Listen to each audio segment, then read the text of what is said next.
Boa noite a todos os companheiros, as pessoas que estão nos acompanhando. Nós estamos aqui no Centro Espírita Jesus Perante a Cristandade para mais uma aula do tratamento espiritual. Agradecemos mais uma vez a todos que nos acompanham. É uma satisfação imensa podermos continuar com o trabalho dessa forma. Acredito eu que seja a forma que iremos utilizar daqui para frente. Meus irmãos, nós vamos fazer a prece e vamos dar início ao estudo da aula de hoje. Peço também que os companheiros não se esqueçam de colocar a água para fluidificar. Vamos fechar os nossos olhos materiais e tentar abrir os olhos do espírito e poder vislumbrar os amigos que já estão conosco, sentir a presença deles, nos incentivando a prática do amor, a caridade, o perdão, para que nos tornemos melhores, mais acessíveis a eles. mais aptos ao trabalho com Jesus. Agradecemos a oportunidade de estarmos aqui mais uma vez. Peço ajuda para que possamos desenvolver o assunto da melhor forma possível. Sê conosco, Senhor, hoje e sempre. Que assim seja. Bem, então hoje a gente vai falar sobre o culto do Evangelho no Lar. É uma aula muito agradável, muito boa, fácil de entender a proposta. Então vamos lá. O que é culto do Evangelho no Lar?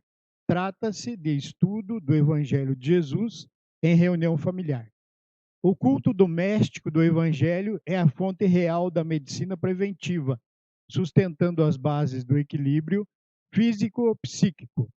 Então, essa passagem primeira está contida lá no livro Luz no Lar, são espíritos diversos. O culto do Evangelho, em qualquer parte, é fonte de abençoada riqueza espiritual, preservando-nos os alicerces do equilíbrio psicossomático. Evangelho no lar é Cristo falando ao coração. Então, se a gente pensar que o culto do Evangelho no lar é Jesus, Jesus presente, então a gente está abrindo as portas para que Jesus entre em nossa casa. Isso é muito importante. Se a gente pensar em algumas projeções, algumas imagens onde Jesus abre, aliás, Jesus bate a porta. E se a gente pensar que muitas vezes a gente olha naquela figura e não encontra o trinco, então a gente pensa que quem vai ter que abrir a porta para Jesus entrar somos nós. Então, o culto do Evangelho no lar é isso. É a fonte do equilíbrio físico-psíquico. Se a gente pensar que fazendo prece, nós vamos nos sentir bem no corpo somático, corpo físico, corpo material, a carne, e também vamos receber a ajuda que necessitamos no espírito. Quando eu li essas frases tiradas dos livros, eu me lembrei assim de algo que acredito que todos nós já ouvimos. É mente sã em corpo são.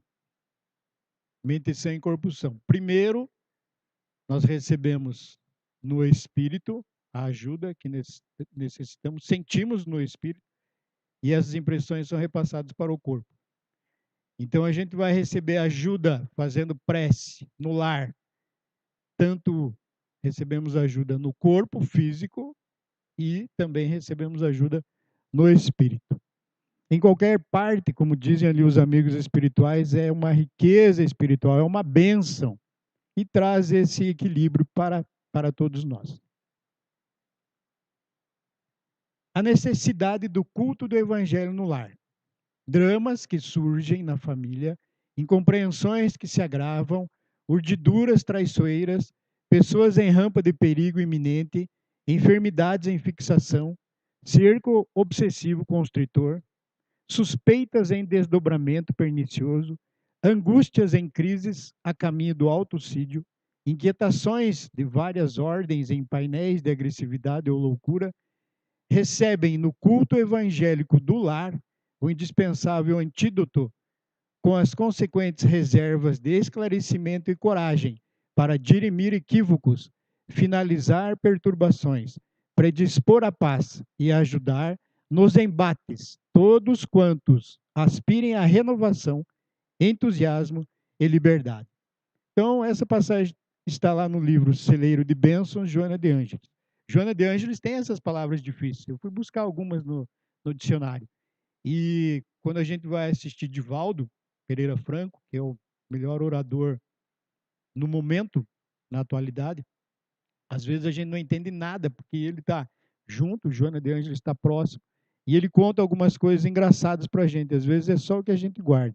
Mas vamos tentar entender o que é que Joana de Ângeles quer nos passar. São problemas que acontecem no lar. Esses dramas, o cerco obsessivo que constrange, que aperta, as angústias. Mas Joana de Ângeles traz para nós o antídoto. que é justamente essa necessidade do culto do evangelho no lar. Necessidade nós temos, dormir é uma necessidade, comer é uma necessidade. E ela, Joana de Ângeles, coloca também que a prece, o culto do evangelho no lar é uma necessidade, nós precisamos. Todos que aspirem uma renovação, entusiasmo e liberdade. Então a gente está vendo como é bom fazer o culto do evangelho no lar, como é bom rezar com os familiares. E a gente estende isso com as visitas que chegam, os parentes, as pessoas. A gente normalmente faz num horário pré-determinado, a gente vai ver nas projeções mais adiante, reúne a família, quem estiver presente, num dia onde todos estejam presentes, normalmente finais de semana, nada muito cansativo, entre 15 e 20 minutos no máximo, onde a gente vai fazer uma passagem do Evangelho, vai ler um pedacinho, e todos que estiverem presentes podem interpretar a sua maneira, porque é bom ouvir os outros também, a gente aprende com as crianças, com os adultos e com as pessoas da melhor idade. E a gente se entende, e é uma proposta para se levar a sério no seio familiar. Isso é muito bom. O culto do evangelho no lar não é uma inovação, é uma necessidade em toda parte, onde o cristianismo lança raízes de aperfeiçoamento e sublimação. Quando o ensinamento do mestre vibra entre as quatro paredes de um templo doméstico, os pequeninos sacrifícios tecem a felicidade comum. A observação impensada é ouvida sem revolta. A calúnia é isolada no algodão do silêncio. A enfermidade é recebida com calma. O erro alheio encontra compaixão. Cultivar o evangelho no santuário familiar é nortear a nossa experiência para o reinado de Deus em nós e fora de nós. Então, os amigos espirituais aqui nesse livro, Culto do Evangelho no Lar, eles falam para nós que, a partir do momento que a gente começa a desenvolver essa atividade no lar e se transforma em algo que se repete, é um exercício que se repete, pelo menos um dia durante a semana, isso vai fazer com que, de repente, as pessoas consigam manter um pouquinho mais da calma, sem agredir a ninguém, conseguem ouvir uma agressão verbal e não vão rebater com as mesmas atitudes. As pessoas começam a refletir sobre o que se pode fazer, e isso é muito bom. Eu me lembrei da Água da Paz. Então, a gente não está sozinho aqui, tem companheiros, e isso quem nos ensinou foi o paizão Boanerges. Então, ele disse assim, que quando começasse uma discussão lá no seio familiar, aquele que estivesse mais propenso a fazer o bem, a sentir a presença dos amigos espirituais, era para colocar água, que ele batizou de água da paz, na boca, e não era para engolir. E daí, se você está com essa água na boca, você não vai discutir. Então, ele batizou isso de água da paz. E se a gente pensar, a gente já vai ver em projeções mais adiante a respeito da água fluidificada, é justamente isso.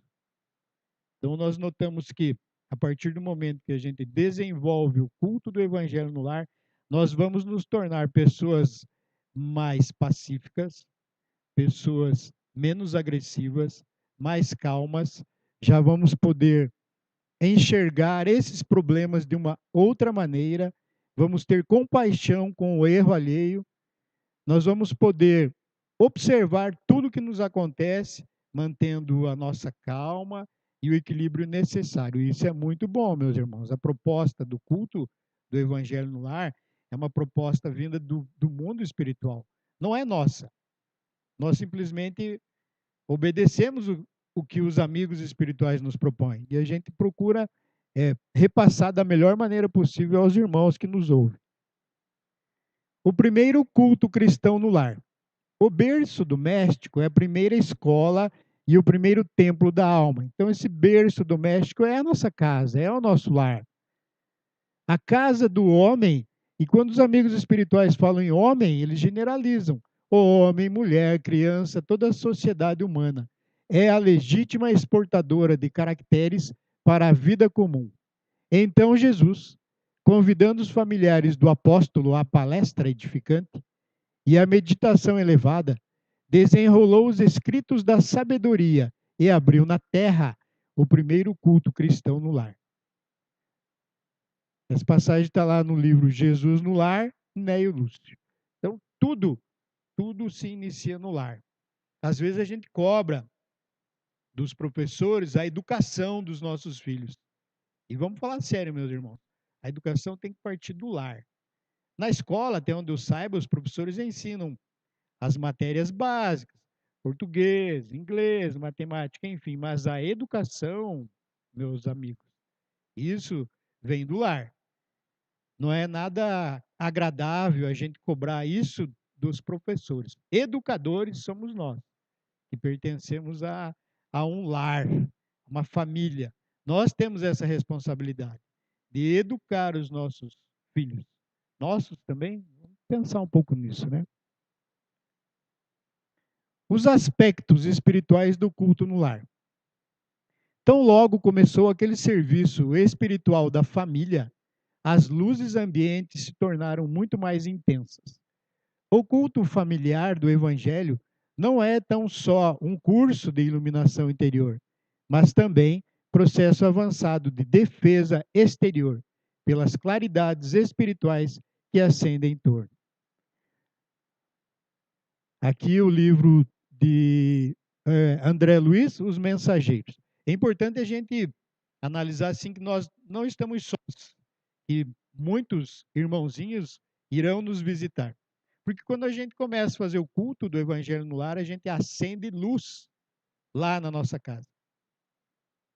Se a gente pensar que os insetos são atraídos pela luz, fica mais fácil de entender. Muitos insetos espirituais, me desculpem falar assim, irão nos visitar. E se a gente fizer essa proposta mesmo de mudança, de renovação, de transformação, eles irão notar. Muitas vezes a espiritualidade pede e deixa que nos visitem espíritos necessitados, doentes. Eles precisam. E eles vão. E a gente espera que possam receber essa ajuda através da palavra e principalmente dos atos. Então, muitos amigos vêm nos visitar, parentes desencarnados, e esses espíritos doentes que precisam de ajuda. Nós precisamos estar atentos, nós precisamos estar vigilantes, mantendo o nosso equilíbrio em nossa casa mental, e essa proposta mesmo de renovação. É isso que o Evangelho, o culto do Evangelho no lar nos pede, para que a gente faça o culto do Evangelho no lar, mas também que a gente busque a nossa transformação, a nossa renovação. Isso é bom. As pessoas estão precisando, nesse momento, daquele sorriso no olhar, porque se a gente vai estar com a máscara, é difícil. Mas o nosso olhar pode sorrir pelo que nós somos. Nós somos pessoas de bem, nós vamos sorrir com os olhos. Agora, se a gente estiver nesse processo de dor, de medo, não vai haver brilho no olhar. Então, meus amigos, vocês que nos ouvem, amigos presentes, que eu quero muito bem, que possamos sorrir através dos olhos, pelo que nós somos. Nós somos espíritos em evolução. Nós estamos tentando aceitar a proposta de Jesus. Eu tenho a certeza que entre nós aqui presentes, nós já fazemos o culto do Evangelho no lar. E, inclusive, é uma proposta do tratamento espiritual. Então, a gente tem que servir também de exemplo para os nossos filhos, netos, amigos, fazendo o culto e buscando nos tornar pessoas melhores. Então, aqui, André Luiz diz que essa luz não fica só ali dentro, nas quatro paredes. Essa luz se expande e vai para fora.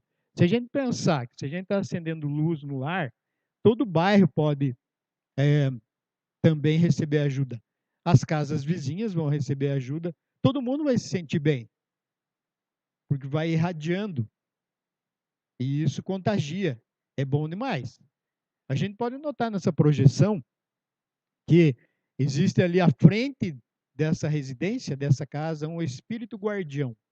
E tem outro saindo Se a gente pensar assim, que nosso lar está tão bem cuidado pela nossa proposta, o propósito de renovação e ajuda espiritual, a gente vai ver na projeção mais adiante, aonde muitos realmente recebem ajuda e outros que não querem ainda, não estão aptos a receber, eles são afastados.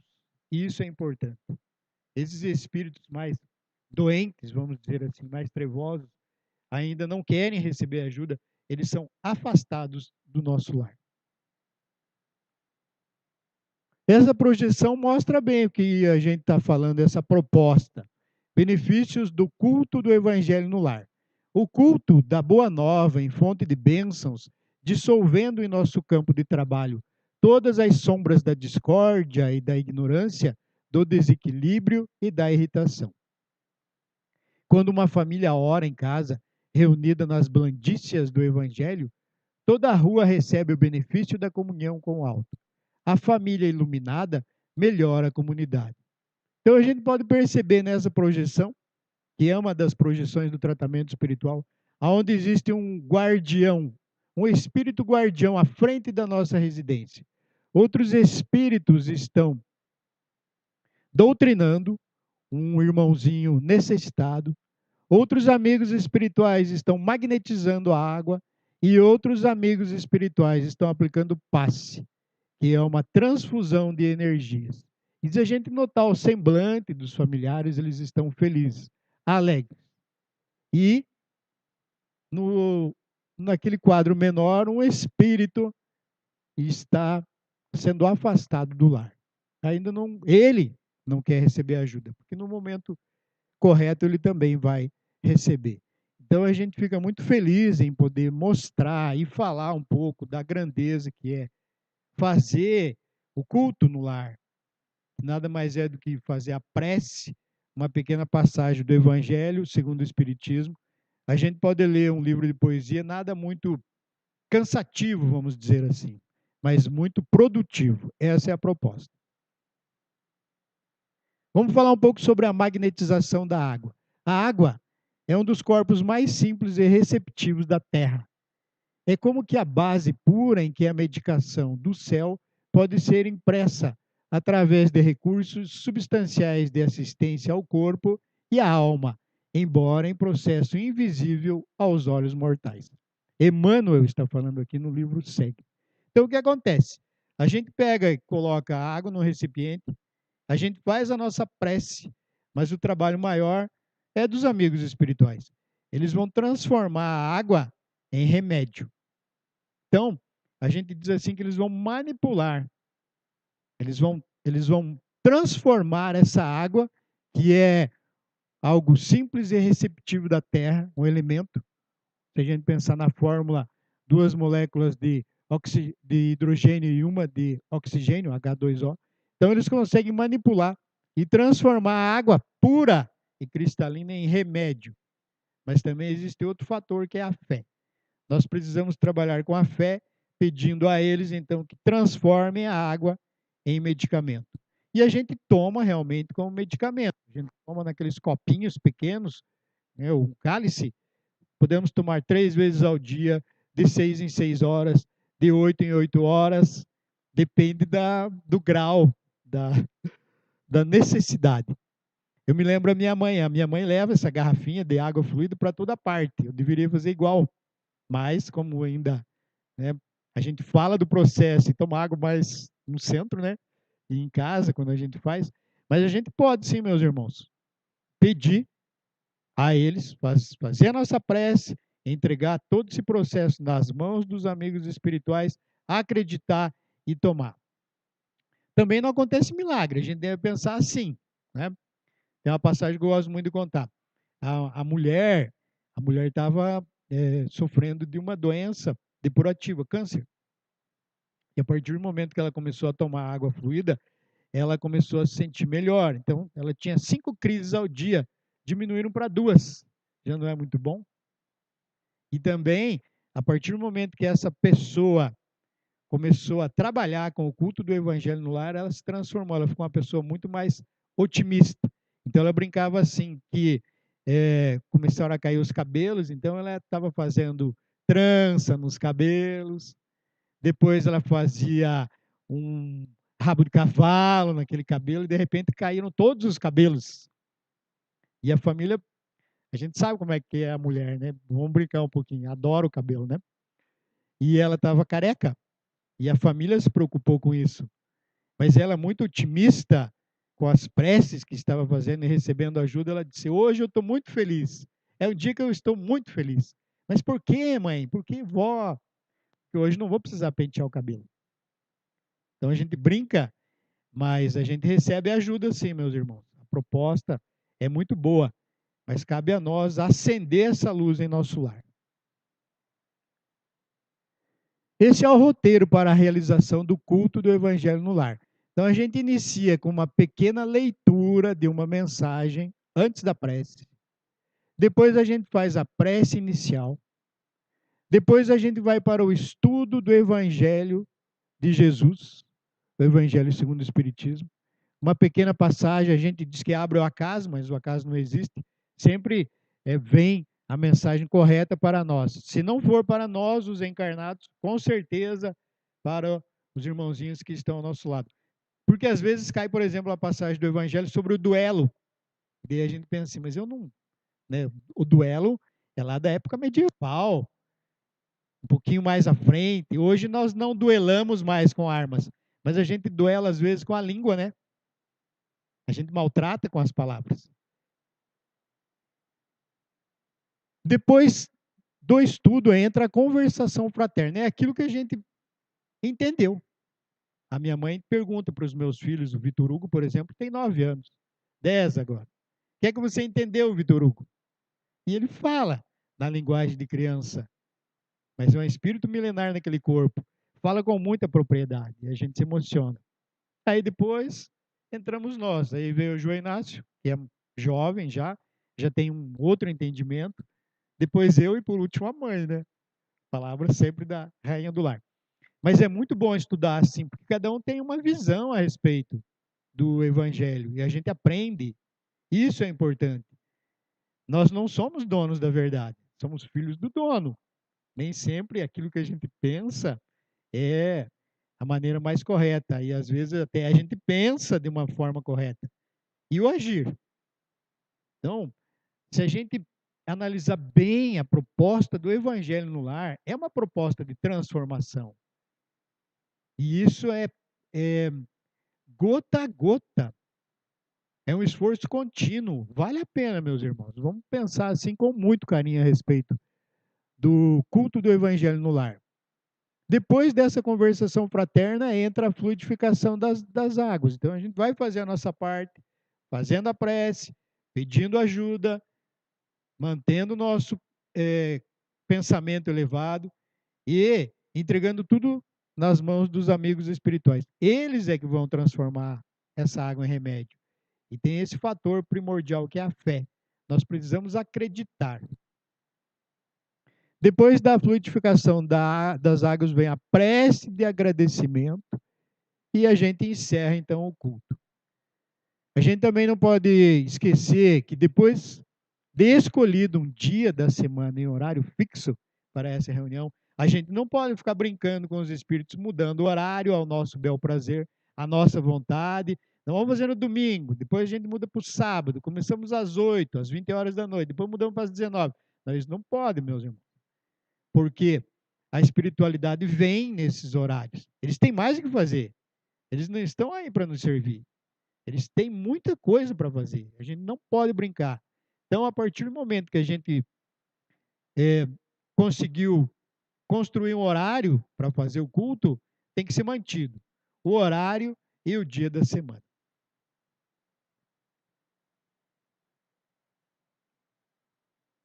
E essa é a última projeção, Jesus no lar. Porque onde estiverem 2 ou 3 reunidos em meu nome, aí estou eu no meio deles. É interessante porque alguns companheiros já falaram assim, olha, Celso, eu não consigo fazer o culto lá em casa. Às vezes as pessoas têm outra ideologia religiosa, eu estou só. Como é que eu vou fazer sozinho o evangelho? Ei, calma aí. Como assim sozinho? Você está se esquecendo que junto, bem pertinho de você, tem amigos espirituais. Não, não é apenas um amigo, são vários. Tem o teu protetor, tem outros anjos, guardiães que estão ao seu lado, espíritos familiares, tem, tem, tem muita gente junto. Então, como assim, estou sozinho? No lado físico, realmente, você está só. Mas, se você fechar os olhos materiais e abrir um pouquinho os espirituais, vai sentir a presença deles. Então, nunca se sinta só para fazer. Faça. Se a gente lembrar, Chico Xavier também no começo, que ele ia para o centro e dava aula só ele e os espíritos, ninguém acompanhava. O começo de tudo, meus irmãos, sempre é bem difícil. Na verdade, se a gente pensar, exige sacrifício e renúncia para tudo. Para trabalhar com Jesus, meus irmãos, porque ele nos convida, ele bate a nossa porta. É fácil dizer que eu aceito, sendo que a proposta é de sacrifício e renúncia. Mas vamos analisar com amor e carinho e fazer a nossa parte, dia a dia, hora a hora. Nós agradecemos a oportunidade, agradeço a oportunidade e os amigos aqui presentes. É bom poder sentir, é bom poder olhar nos olhos, com máscara e tudo, e sorrir. Vamos sorrir com os olhos, já que a gente nesse momento não pode abraçar. Eu sinto uma necessidade muito grande de abraçar as pessoas, mas eu abraço, é um abraço virtual agora, né? A gente brinca bastante. O abraço virtual é o brilho no olhar físico, material e as nossas boas ações. Essa é a proposta. Então a gente vai encerrar. Estamos muito felizes. Agradecemos aos irmãos que nos acompanham na live. Nos acompanhem, meus irmãos, segunda-feira, terça-feira na palestra pública, quarta-feira, dia de tratamento espiritual. Nos acompanhe. Nós fazemos esse pedido. Ficamos felizes em saber, companheiros de outras cidades, de outros estados nos acompanham. E vamos fazer a nossa parte. Perfeito é Jesus. Nós somos os seguidores. Então vamos fechar os olhos mais uma vez.